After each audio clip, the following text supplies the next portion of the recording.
这是一个我小时候听过的故事，我今天跟大家们分享，但是不是真的就不知道了。国共内战时，我祖父当时正在撤退的路上。太大了。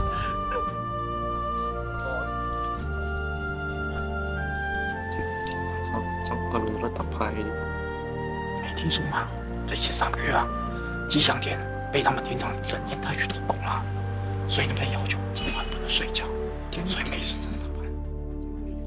当时在撤退的时候，太多起整个连被带去投共的事件，所以后来每个晚上，长官们都被集中监管，并不是维系感情，而是互相监视。打牌也是大家真的太无聊了。